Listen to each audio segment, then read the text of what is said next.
I felt like there was a void. I felt like I want to draw closer, even though that time I did not have an insight of the fact that you can be your own church, you can preach to yourself, you can read the Bible, and you can pray, and God will still answer your prayers.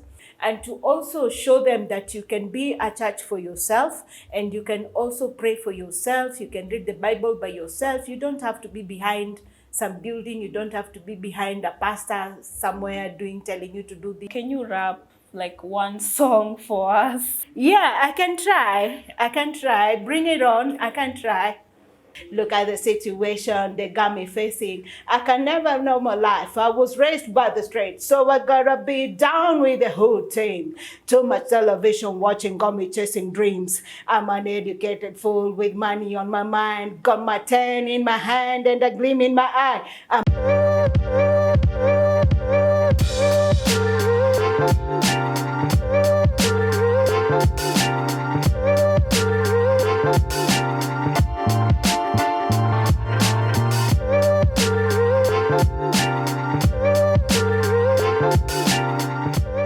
Hi guys, welcome back to my channel. Thank you for always visiting my channel. My name is Evelyn. I'm happy that you've been able to tune in once more to my channel. If you're new to my channel, kindly I'm requesting you to subscribe to my channel. I'm really appreciative of how you people have been able to show me love to this end. My subscriptions are going up. I will really appreciate if you can show me more love by subscribing and even sharing this love. So today, this afternoon, I have an interview of mine, but who is behind the camera. She has Q&As for me. I'm sure to this point there are people who want to know a little bit about Eve. They want to know where Eve went to school, where were you born, like where are you coming from, what have you seen in this life. And my interview is going to take me through that. So this is just a kind of a Q&A interview. It's not going to like kind of interview anybody, but in the coming days I have very great amazing videos coming. I'm appreciative that you people are able to give me a big response in terms of what I'm able to post. And so without wasting much time and without taking much of your time either, because I really don't want to make my videos so long, I'm going to ask my interviewer who is behind the cameras to start. Yes, thank you. Karibu, start. Okay, so hi Evelyn. Hi. So the first question Yes. that a lot of people want to know is, where did you grow up? Like I said, my name is Evelyn. My name is Evelyn Nyokabi Vanderwerf. Vanderwerf is my late husband. He was a Canadian. That's why the name Vanderwerf, but he was a Dutch by origin. A Canadian, he was just a Canadian by citizenship. Evelyn was born many years ago, not so many, here in Nakuru, at a place called Kaloleni, to parents Rose and Luca. And I'm the second born of my family. I have a big brother called Anthony, and I also have our third born, who is our last born, my brother too. He's called Isaac. So I am the only daughter to my parents. Like, I am the river of my family, and I'm appreciative that I'm the only daughter. Yeah. Okay, so from that, apart from growing up, so Nakuru is the only place where you've stayed, or is there any other place that you've stayed in your life? Like I've said, I was born in Nakuru. Okay. And I lived and schooled in Nakuru. Okay. My primary school, I went to a school called St. Joseph's Primary School. That was in the 90s. And then I later on proceeded to a boarding school in was it in Kiambu? Yeah, in Kiambu. But I did not last for more than 1 year. I think life was a bit tough there for me. I could not cope with boarding. So my mom had to look for a school again for me here in Nakuru. So I was lucky to join Menengai High School, which I finished my Form 4.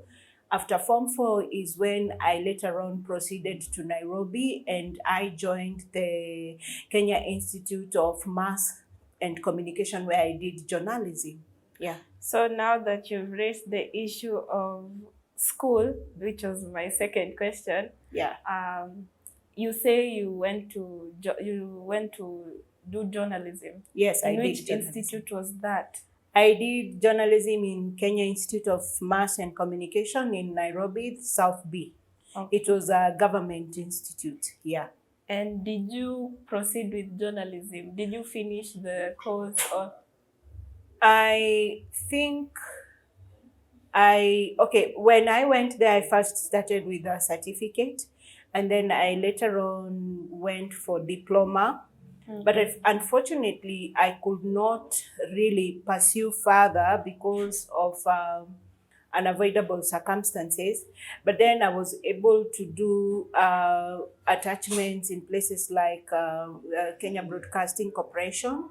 And I also joined the Kenya National Agency, and I was also a freelancer for the Standard. So yeah, I've done a little bit of that, but journalism, I think I grew up with it because even in school, I was in the journalism club. I'm outspoken, and that's why I think I decided to do that. Yeah. So after school, many people pursue like jobs or anything like something like that. Did you ever like do anything career-wise?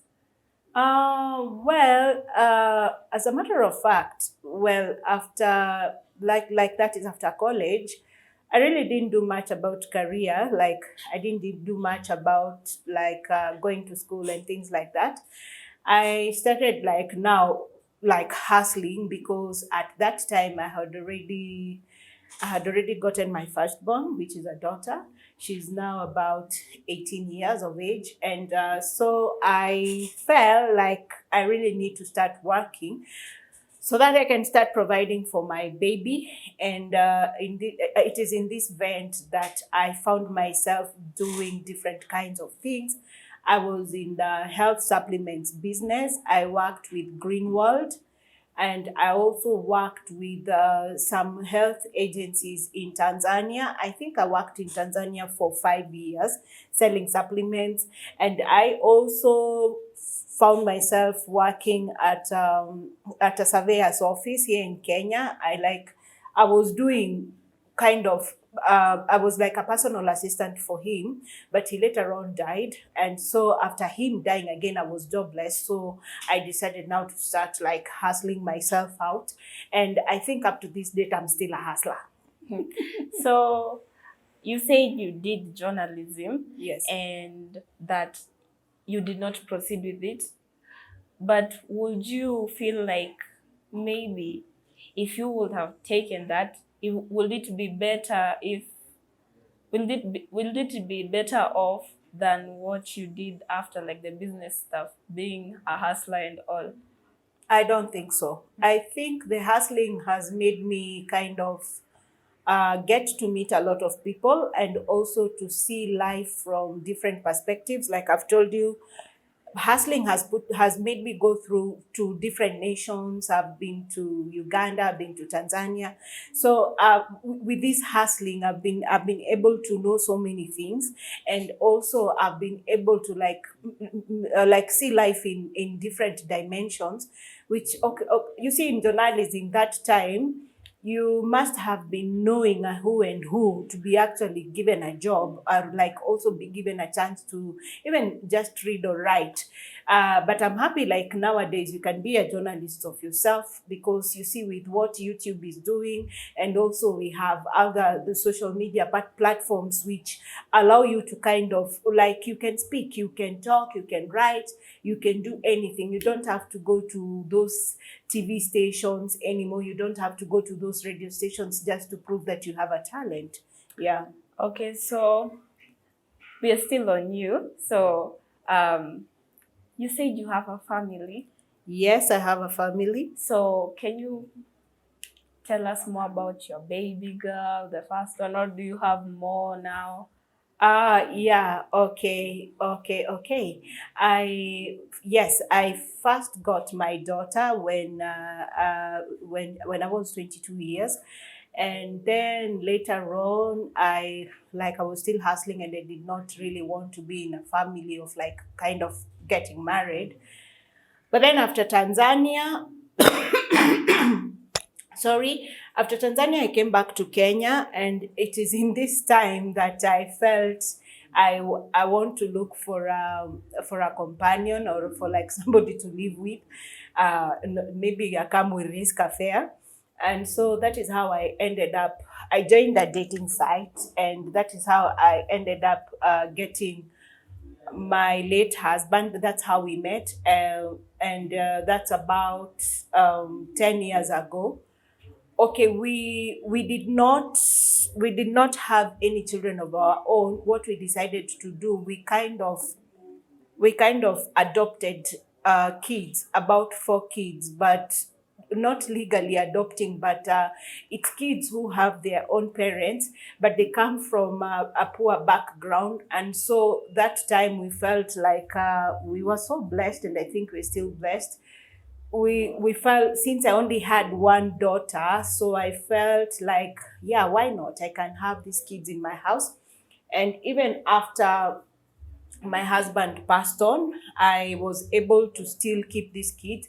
Like the first one, now my daughter Mimi is the firstborn, and then the other three, I have Mercy, who I took when she was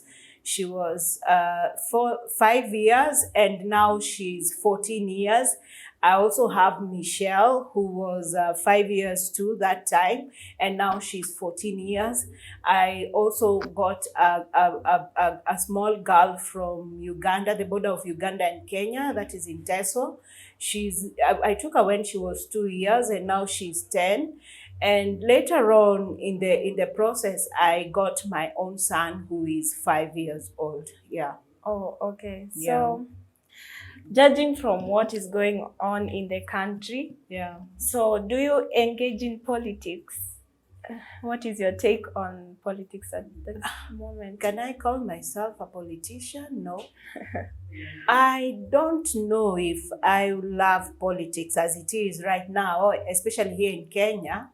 I tend to think that we still have a long way in terms of democracy, especially looking at what is going on right now. Like there's just too much killings and things like that. And I think politics in Kenya, it has its own people for that.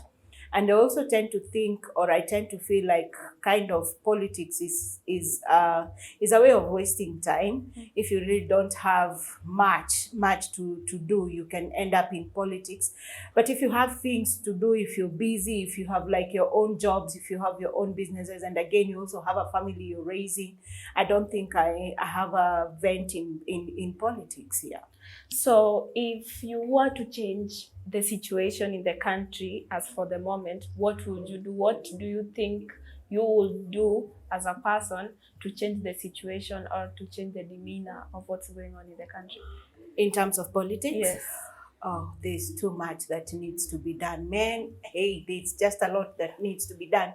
Like right now we have a lot of challenges.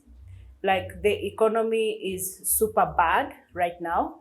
And we also have our youth who are having challenges in terms of not able to secure jobs. Like we have the youth going to school and having all this kind of education, but they're still not able to secure the jobs.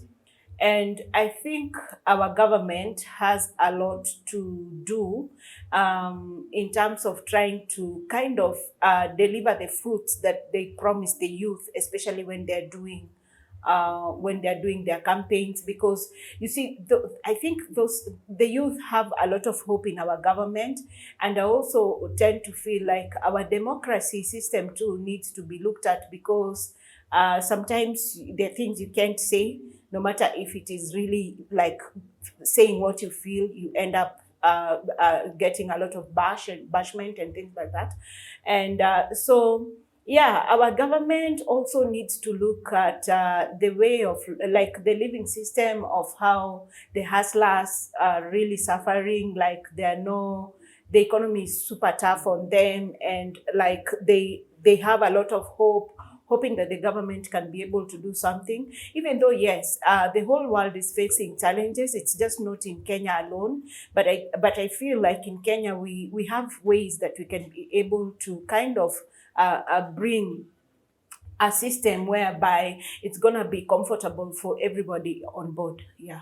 So, like you mentioned, you have people staying with you in your house, the children. My house is like a company. Yes. So that one. So what inspires you to do the philanthropy, like the way that you're helping others, the welfare? Like what inspires you to do that? Because not so many people will do that.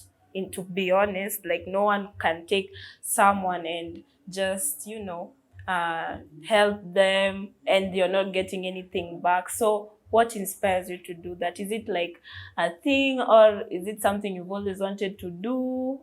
Yeah. Well, I think there's no school for philanthropy. First of all, I need to really emphasize on that. And I think philanthropy comes from your heart. And I also tend to think it is something you get, like it's born inside you. It's not really something that anybody can inspire you to do. If it is not coming from your heart, it's hard. I think I started doing philanthropy way back when I was young, because you see, philanthropy is not all about giving money, but kind of making a situation comfortable for somebody. Like you can find somebody having a difficult situation in something, and you feel you can be able to change that for them. I think that's philanthropy. And yeah, I started philanthropy way back, long time ago. And so when I got married to this white man, I felt okay, we are living in a big house and we have so many people out there who are like they're homeless. Even though yes, I could not bring all of them to my house, but I felt I can be able to kind of extend a hand of kind of help and appreciation to my God, because that time God had done so many wonderful things for me. And so by me saying my house is like I think it's a school or a company because it has so many people. I have this like 4 kids, and but not leave alone mine. I have still have other 4, and also I have a nanny from Uganda whom I've lived with for 6 years now. And I also have her son in my house too, who's doing things here in Kenya. So I just try to kind of extend love. I try to show love. I try to show like like care, because you see, in this life, if you want to be blessed, it's good to show love. It's good to kind of share what you have, especially like right now here in Kenya, we have super challenges, people going even hungry. So if you have that extra plate of food just by sharing with your neighbor, that's philanthropy. That's being a good Samaritan. And so my philanthropy sometimes does not really involve like me going out asking for money or asking for donations, even though God has been very faithful to this end, because like raising kids from about 5 years to where now they are teens is not easy, especially if you're doing it alone. And I tell you, it has to come from your heart, because living with somebody's child, and this child wants love, this child wants protection, this child wants to feel like, yeah, you're like my mom. It's not easy. It has to come from your heart. So I thank God that God has been faithful. And I think in one of my shows, I'm going to like show a real picture of how we live and the kids that I live with. Yeah. And yeah, there's a lot that needs to be shared. So how has that helped you grow as a person? Like, has it helped you see life in another perspective from what you were doing before? So yeah. Yeah, I see life from a different perspective when I share love. And I wish everybody in this life or in this world could share love. By sharing love is not like love, love, love. It's like sharing that extra that you really don't need or you have, and you feel you can like kind of share some with your neighbor. And I feel I see a different world if we can extend love to the vulnerable.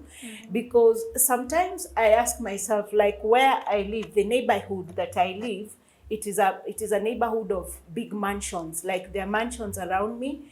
And sometimes I ask myself, and even sometimes I ask God, like, how comes we have all these mansions and you can find it's a family with maybe just two kids? Why can't each mansions like this adopt just two, just to try to make this world a better place to live in? And so that's why I'm saying philanthropy, there is no school in that, and it has to come from your heart, because you'll find people asking you, how do you manage? How do you live with somebody's child? What if something happens? What if this and that? But you see, when you're doing something out of love, and when you're doing something out of the fact that God is helping you do that, you really don't have anything to worry. And I'm super happy about myself because I've never failed on that, and I still feel I can do more. And I still feel, even through my YouTube channel, by just showing everything that is going on, and even by you, my viewer, supporting me in terms of like building my subscription, I can be able to share love with so many out there. Yeah. So, Evelyn, you say that, no, judging on your channel, mostly you talk about religion, right? Yeah. That is the main aim up in your channel, the Church Here Eve. Yeah. So, what's your take in about religion? And before that, uh, have you tried, like, judging from, apart from the church that you say you've been in, have you ever tried any other uh, church? Like, we have Catholic, we have PCA, those ones, like the big churches that everyone knows. So from your childhood, what church have you grown up with? I think I've been an ambassador of churches ever since I was born. First of all, my mom is a Catholic, and my dad is an Anglican. So of course, I've been to all these churches. Like when we were growing up, we went to all these Catholic classes, baptism, and things like that. And after that, I felt, now you see, when it reaches a point in life, in Christianity, you feel like you want to draw closer to God, and you feel some of these churches, maybe you feel in Catholic, it's that God is not there. I'm not saying that like in practical sense, but when I chose to join Pentecostal churches is because I felt like there was a void. I felt like I want to draw closer, even though that time I did not have an insight of the fact that you can be your own church, you can preach to yourself, you can read the Bible, and you can pray, and God will still answer your prayers. So, yes, I've been to several churches, but when I decided to kind of start my own YouTube channel, when I said Church Here Eve, it's because I felt as a church, I felt I can reach many people. And it's not about preaching, it's not about like prophesying, it's not about like how a church is. It's about to reach people and to also show them that you can be a church for yourself, and you can also pray for yourself. You can read the Bible by yourself. You don't have to be behind some building. You don't have to be behind a pastor somewhere telling you to do this, telling you to do that. And also in my previous videos, I think I've been able to share the ordeals that I went through in church, especially with my late husband, which I really don't want to talk about right now, because if somebody is really interested, they can always go back to my videos. Yeah, so church is because I want to reach many people in a positive way and in a loving way. Yeah. So do you feel that the way that your perspective is on churches, do you feel that it affects your children in some ways? I let my children be. What I love, what I appreciate about my children is that yes, they know there is God, and in school, of course, they have theory. So they are taught about God and Christianity and religion. And I said, I'm not going to choose a church for my children because I don't want them, when they grow up, they feel like, why did you introduce me to this church? But the fact that I teach them what is right, tell them like you don't steal, don't cheat, don't do this. And they also have Bibles they read.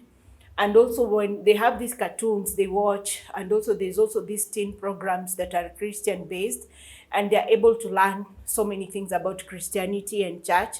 But me telling them to like go to this church or follow this church, I think church should be a personal decision. And I think church should be a decision whereby when you grow up, you feel, where do you want to go? Yeah.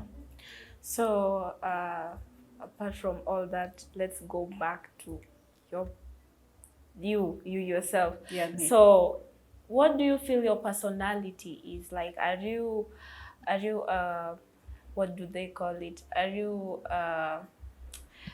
someone who likes to socialize with people, or do you feel like you just are a person who wants to stay in their own space? You don't like socializing? Like, if I was to meet you out there, how would Evelyn, you as a person, how would you engage with me as a person? First of all, I'm a very talkative person.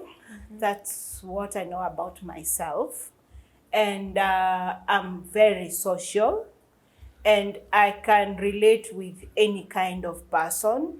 And I'm not these people who kind of just want to identify themselves with do you call them the high in the society? No. I interact with any kind of person, be it that humblest of the humble people. I also interact with the young very well, like we can speak Sheng. And I also interact very well with the elderly. I'm an all-round person. I hate being in there. It's only that when I was having this vacuum after my husband died, there was this vacuum I had. There was that point of depression, I can say. But I thank God I was able to get out of that, and I was able to sail through from that. So I am a very, very social person. Even in my neighborhood, yes, it's a very confiscated neighborhood, but I'm happy that even if something happens, my neighbors will always kind of want to ask from me. Like the other day, a neighbor of mine, a child of theirs was had an emergency kind of medical attack, and she just thought of me and came rushing to my house. So I'm an all-round person. I'm not a confiscated person as anybody would think. So, being extroverted the way that you are, do you judge who you're to talk to, like, or just anyone or anything? I talk to anywhere? anybody. I talk to them. I can talk to a makanga in the matatu industry.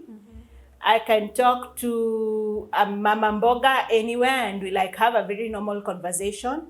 I can talk to the president himself. If he's to invite me today, we'll have a very nice conversation, of course. I can even speak to God.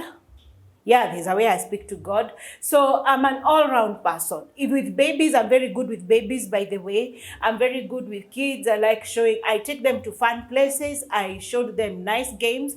Yeah, I'm anywhere. You throw me here, I'm comfortable. You throw me there, I'm comfortable. Yeah. So, let's go to your hobbies. So, Evelyn, what are your hobbies? What is something that when you do, you feel like, wow, I'm just relieved of myself? Like something that you love doing, like something that makes you feel youthful again, if we may we may ask that. First of all, my hobbies, I love adventure. Like I love traveling a lot. I've traveled so much. I think there's no part of this East Africa I don't know. And yeah, it would be nice to kind of course, do more adventure. And also, I love listening to music. I can listen to any kind of music. I can listen to hip hop, I can listen to bongo, I can listen to gengeton, I can listen to gospel, I can listen to mogidi, I can listen, it's anything. Anything just goes with me, I can go with anything. Yeah. So you've said that you listen to anything, and I've met your daughter, and she's also like that. So, what is your favorite category of music? Like the one you've said you love a bit of everything, but what is that specific one that you feel that in your heart? I think I like a song I can sing along with. And I love, yeah, I can rap too. I listen to sometimes metal, and I also love to sing along, especially when I'm driving and I want to listen to music that I can sing along to. If I'm having a very low time, like I feel I'm down, I want to listen to a song that I'll sing and cry, and at the same time cry my heart out while singing this song. But when I'm feeling a bit young and I'm feeling like a yo person, I can always rap. When I feel a bit village, I sing Kikuyu songs. Yes. So there is no song I can't sing. So that's a bit that's a bit ironical. Why? Because many people your age, many women, many men, when they reach that age, they just want to listen to classics like the 80s songs or rumba, lingala. So can you prove them? Can you rap like one song for us? Oh! Like people will Wow. not believe that unless they see it, because I know many people your age, they just know the roga stuff. Yeah. Yeah, roga Majoka. kina machoka. Yeah. Yeah. Yeah, you want me to rap? Yeah, I can try. Bring it on. I can try. Let me try remember something. Aha, it's coming. Yeah, let me try remember. As I walk through the valleys of the shadows of death, I take a look at my life and realize things left. Because I've been blasting and laughing so long that even my mama thinks that my mind is gone. But I never crossed a mind that did deserve it. Maybe treated like a punk, know that's unheard of. You better watch how you're talking and where you're walking. Or you and your home is badly lying to chalk. I really hate to trip, but I got a lock. As the croak, I see myself in the piece of smoke. Full, that kind of did that little homies wanna be like on my knees in the night saying prayers in the street light. Keep spending most of lives living in the gangster's paradise. We keep spending most of lives living in the gangster's paradise. We keep spending most of lives living in the gangster's paradise. We keep spending most of lives living in the gangster's paradise. Look at the situation they got me facing. I can never know my life. I was raised by the streets, so I gotta be down with the hood team. Too much television watching got me chasing dreams. I'm an educated fool with money on my mind. Got my 10 in my hand and a gleam in my eye. I'm a locked out gangster set it free. Bang and freedom is down, so don't arouse my anger. Full death and nothing but a heartbeat away. I'm living life, do or die. What can I say? I'm 23 now, but will I live to see 24? The way things are going, I don't know. Tell me, why are we so blind to see that the ones we hurt are you and me? We keep spending most of lives living in the gangster's paradise. We keep spending most of lives living in the gangster's paradise. We keep spending most of lives living in the gangster's paradise. We keep spending most of lives living in the gangster's paradise. power and the money, money and the power, minute after minute, hour after hour. Everybody's running, but half of them are looking what's going on in the kitchen. But I don't know what's cooking. They say I gotta learn, but nobody's how to teach me. If they can't understand it, how can they teach me? I guess they can't. I guess they won't. I guess they front. That's why I know my life is not a log for. I think I've done my best. Yeah, I can rap. I can rap a bit. So that was immaculate. No, you know, music makes you feel whole again. Music can make a crooked person walk. It's nice to sing Well, when you can. At least you've proven that you can do that, and that it doesn't, rap does not care about your age, because I know your age. Most people don't do that. That they can do that. Yeah, they do. They just say, you know, like there's one we used to do in school. Like you see, they say, 5 o'clock in the morning, where you gonna be? Outside in the corner. You better put your stuff together. Yeah, it's a lot of things you can do with music. It doesn't. Your age should be limitless about music. From your song, Coolio should be if he was there. Yeah, Coolio was a darling. Yeah, Yeah, he would be in proud. in our heydays. He would be proud. Yeah, that yeah, yeah. Anyway, so on to the next question. Mm-hmm. So I think this is about one of the last two. So what advice would you give the hopeless in the society as a millennial? Yeah, we have a lot of people who have lost hope in the society. And I know, especially right now when we are facing a very difficult time economically. And also I know there are people who have lost hope because there's something weighing them down. Could be some sickness, could be your marriage that's failing. It could be maybe a child of yours that just won't listen. Maybe it's an alcoholic person. Maybe there is that addiction that you have. I want to tell you that there's hope for tomorrow.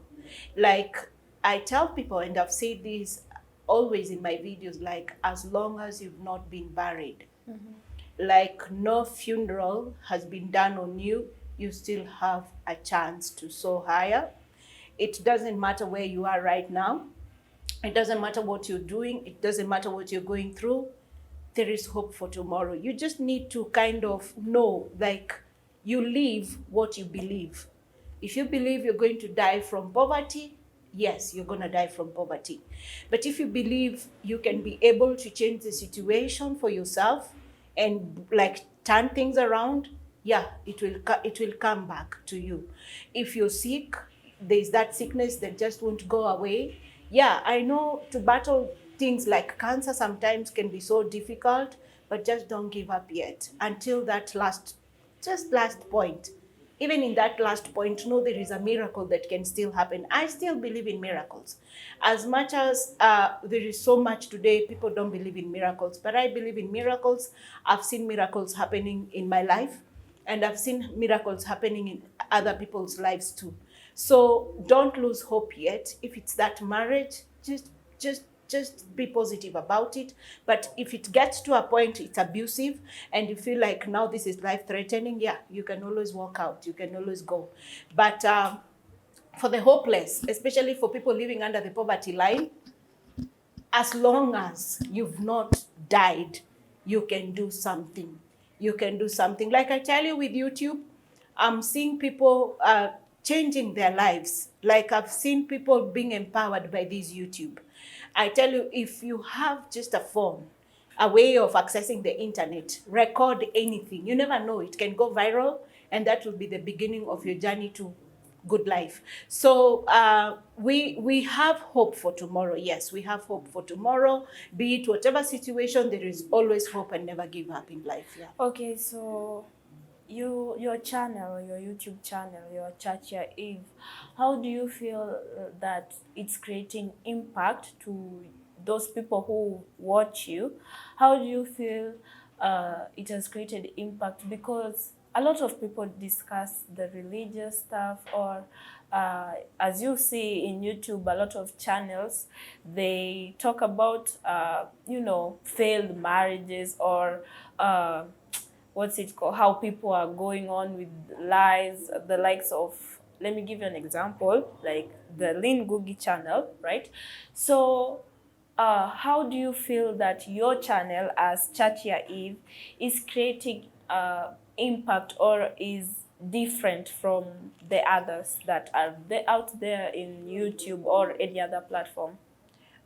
First of all, I want to say, like, my channel is now 2 months only, and the response is quite amazing, because to have people subscribing to your channel and to have people just listening to what you have to say, it's not easy. So that means 2 months and this far that we have come, I feel there is a big thing coming, and the impact is there. Because when I started my YouTube channel, it was first of all about me and what I had gone through, until when I felt like there's also need to reach other people, like there's need to reach the vulnerable, people who feel like now church has really weighed them down. So my main message in my YouTube channel, of course, has always been like, you don't have to be in a church for God to hear your prayers. You don't have to go somewhere. You don't have to have somebody laying hands on you for you to be blessed. No. You can always sit down, even in the most darkest corner, anywhere, any place, talk to your God, and he will always listen. And by you being a church is by doing something positive to the society or to the community in large. That's being a church. So it's only that the word church has been abused in very many ways. People think that you have to be somewhere, you have to give some sadaka, you have to do I don't know what. But okay, giving is not bad. It just depends on the level of giving and the wisdom in it, the wisdom that you're using. You don't give what you don't have. Like me, I used to give even what I don't have, and that's how we ended up in problems. But now, with all these insight, I feel like sharing my stories and even bringing stories of other people, be it church, be it whatever, it can help somebody. Yeah. So our last question, Evelyn, what is your target audience? My target audience is, I think, everyone. I wouldn't want to have like a specific target audience, but mostly it will be for those people who think they've lost hope in life, and also would like to reach people who think they cannot do anything for themselves. Because like me being raised and like me being born and raised in Nakuru, to do whatever I'm doing right now, it doesn't. You don't have to come from Hollywood. You don't have to come from, I don't know, America to do these things. It's just to show you like there is hope. And also my target audience, of course, it's for the people who feel like they would like to reach out in a positive way, so that we can be able to change the society. Like we have so many challenges. Like you mentioned Lynn Googie. Yeah, Lynn Googie and I am Marwa. They are my mentors. Those are the people I used to look at and I feel, yes, I can also do this. And I think, by the way Lynn reaches people, there's so many people who have been able to get help, or even just being empowered, or even just being encouraged to move forward. So I would also, of course, use the same ways, but also just being an adventurous person and trying to air out other people's adventures and what they're doing out there, and sharing this beautiful country, the things that we're doing here in Kenya, and also what can be done for people to feel like they are loved. Because you see, in the society right now, we have a big number of people who feel like we don't have a hope, we don't have a future, and that's it, and we cannot do anything for ourselves anymore. But those are the people we are trying to reach here. Uh, that's all for today. Uh, I'm honored to be the one that has asked the questions. It has been an honor. And yeah, it's nice that people get to know you more and interact with you more. People have been asking who this Evelyn is. And I feel that maybe in this episode, people will get a little more clearer picture of who you are and what you're doing and your channel what it does. So thank you. That's all it should be for Yeah, today. thank you too for kind of bringing this. Of course, you know, sometimes when you're interviewing people, there's a section of people who also want to know you. They want to know, who is this Evelyn, where is this Evelyn from, what is she doing, and what is her target. So yeah, thank you for all those questions I've been able to ask me, and I feel appreciative for you taking your time to come and ask me questions and also to give me an insight. I'm happy that I was able to remember my rapping days. Yes, I do rap sometimes in my house like a crazy person, even with my kids. So yeah, and I'm happy that one day we're gonna meet too in my adventures and see what we are doing.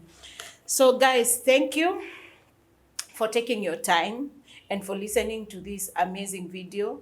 I feel appreciative because of the fact that you take your time to listen to what I have to say.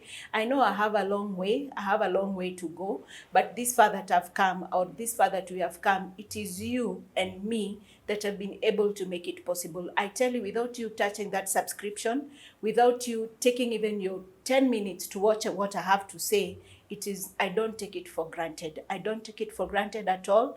And I will always reciprocate by giving back the best that I can be, or by giving back the best that I can be able to show or to bring to you people. So until next time, thank you so much. Thank you so much. Asanteni sana. God bless you. Bye bye.